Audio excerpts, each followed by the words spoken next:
Assalamualaikum warahmatullahi wabarakatuh. Bertemu lagi dengan video saya tentang FR Penyuluh Pertanian part 5.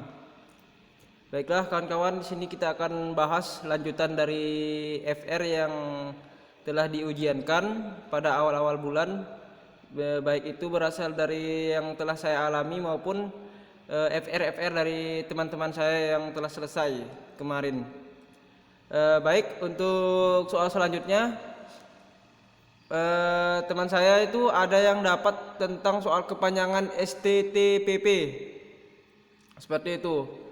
Nah, STTPP ini merupakan kepanjangan dari Surat Tanda Tamat Pendidikan dan Pelatihan. Begitu kawan-kawan.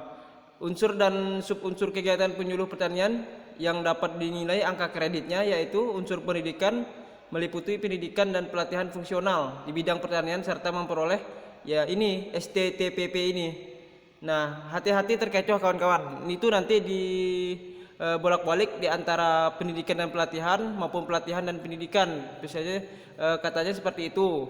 Nah, ini yang jelasnya STPP itu adalah surat tanda tamat pendidikan dan pelatihan. Nanti di pilihan ganda itu misalnya surat tamat tanda pelatihan pendidikan, surat tanda tamat pelatihan pendidikan. Nah, seperti itu di bolak-balik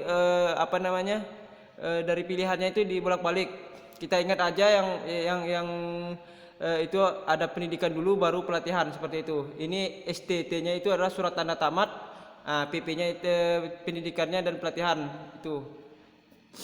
Terus lanjut tentang angka kredit. Nah, ada juga yang dapat tentang angka kredit bahwa untuk yang kalau saya ini mengingat tentang angka kredit ini, kalau dia di atas ya kan, kalau di atas itu 80%. Kalau di bawah jabatan baru dia 100%.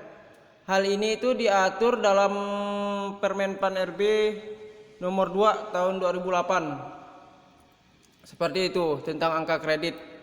Nah, kalau kita menghafal ini ada di pasal 10 itu.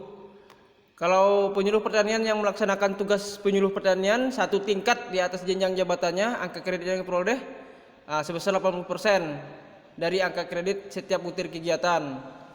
Kalau penyuluh pertanian yang melaksanakan tugas penyuluh pertanian satu tingkat di bawah jenjang jabatannya, angka kredit yang diperoleh ditetapkan sama 100% dengan angka kredit dari setiap butir kegiatan. Seperti itu.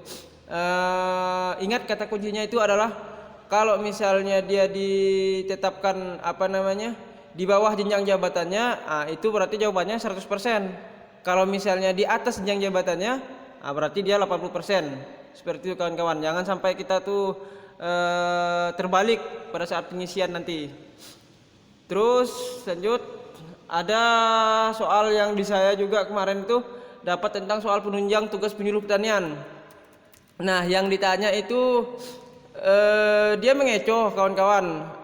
Ada yang misalnya di pilihan gandanya itu ada masuk tentang pengembangan profesi. Nah, ini beda. Kalau pengembangan profesi dengan penunjang itu, misalnya yang termasuk penunjang penyuluh itu apa aja? Misalnya jawabannya itu ada pembuatan karya tulis, penerjemahan, pembuatan penyaduran buku, pemberian konsultasi.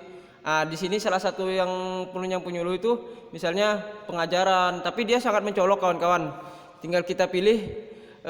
Ingat kalau misalnya dia tentang yang peran, keanggotaan, perolehan, itu udah jelas peran itu penunjang tugas penyuluh. Kalau pengembangan profesi itu ada pembuatan karya tulis, itu udah kayak seperti pengembangan profesi, penerjemahan, penyaduran buku, pemberian konsultasi di bidang pertanian. Itu pengembangan profesi itu teman-teman. Soal penunjang penyuluh ini ada yang saya lampirkan di sini, yaitu peran serta dalam seminar, keanggotaan dalam tim penilai jabatan fungsional penyuluh pertanian, perolehan penghargaan, pengajar atau pelatihan, keanggotaan dalam organisasi profesi, perolehan gelar sarjanaan lainnya. Ini menurut saya wajib dihafal juga kawan-kawan. Saya tanya dari beberapa teman yang udah tes itu dapat soal penunjang tugas penyuluh ini, dia dapat, pasti ada. Di antara beberapa orang yang telah selesai FR tuh ada, sama soalnya tuh sama semua. Ada soal tentang penunjang tugas penyuluh seperti itu. Terus di ini ya, kalau yang flip chat ini soal dari teman saya kemarin. Nah, dia ditanya cuman nama lain dari itu, nama lain dari flip chat. Ya, flip chat ini termasuk juga suatu metode itu penyuluh pertanian. Ya kan, flip chart ini nama lainnya adalah peta singkap, teman-teman, yaitu lembaran-lembaran kertas yang berisi gambar dan tulisan yang disusun secara berurutan. Bagian atasnya disatukan dengan spiral sehingga mudah disingkap. Seperti itu. Terus lanjut, ada yang ditanya tentang sistem kerja laku sisi. Sistem kerjanya itu seperti apa? Dia kan pilihan gandanya itu kan ada yang panjang-panjang seperti itu. Tapi kalau kita tahu apa itu kerjanya seperti apa, insya Allah kita bisa mengisi dalam pengerjaannya nanti.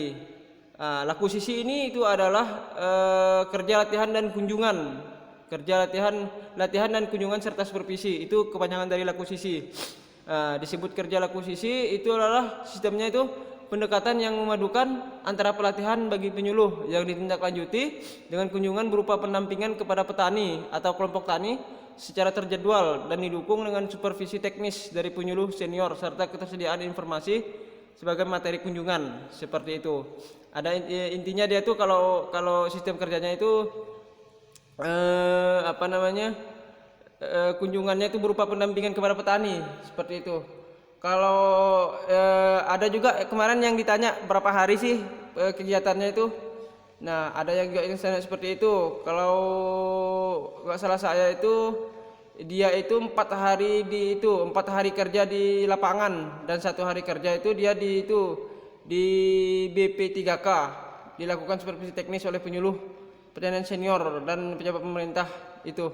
Seperti itu. Ada 4 hari, ingat ya kawan-kawan, ada 4 hari di lapangan dan 1 hari di Balai Penyuluh Perikanan Pertanian dan Kehutanan. Seperti itu. Terus terima kasih kawan-kawan telah menonton video saya ini. Jangan lupa like and subscribe dan notifikasinya juga. Biar nanti saya akan ada FR selanjutnya lagi akan saya share melalui video ini. Sampai jumpa kawan-kawan.